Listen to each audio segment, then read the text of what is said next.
ใจอ้ายเคยใส่งานมาก่อนอ้ายเคยมีคู่ซ้อนนอนห้องเดียวกันแต่เหตุผลหลายอย่างเส้นทางหักอ้ายติ่งตันอ้ายกับผู้หญิงคนนั้นแยกกันไปคนละทางเป็นเพราะห่างใจว่างมาหลายปีพบหักน้องวันนี้จึงเว้าให้ฟังอย่าน้องหับบ่ได้ถ้าหูความจริงภายหลัง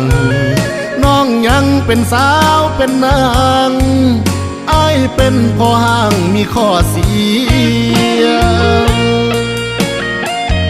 อ้ายเคยมีเมีย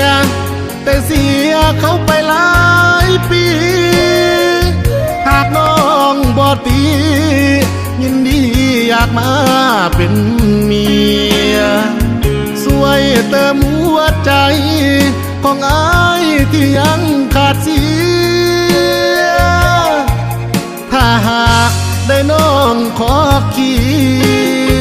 ยคงบ่เสียศาสตร์เกิดศาสตร์นี้สายมือสองวอนน้องอย่าเฝ้าสั่งลบคำว่าพอห่างให้อายแด่คนดี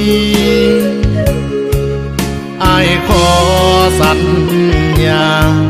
จะหักน้องเท่าชีวีทรัพย์สิน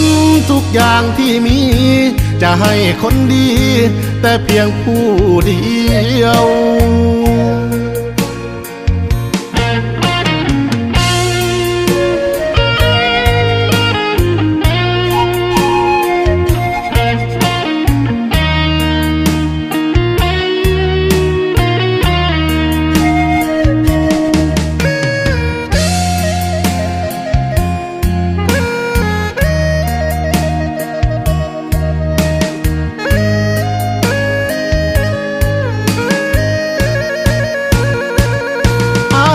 เคยมีเมีย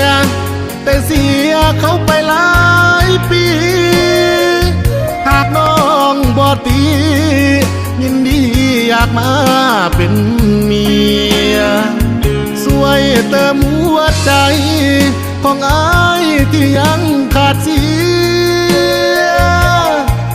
ถ้าหากได้น้องขอเคียคงบ่เสียศาสตร์เกิดศาสตร์นี้สายมือสองวอนน้องอย่าเฝ้าสั่งลบคำว่าพอห่างให้อายแด่คนดีอายขอสัญญาจะหักน้องเท่าชีวีทรัพย์สินทุกอย่างที่มีจะให้คนดีแต่เพียงผู้เดียวทรัพย์สินของอ้ายที่มีจะให้คนดีแต่เพียงผู้เดียว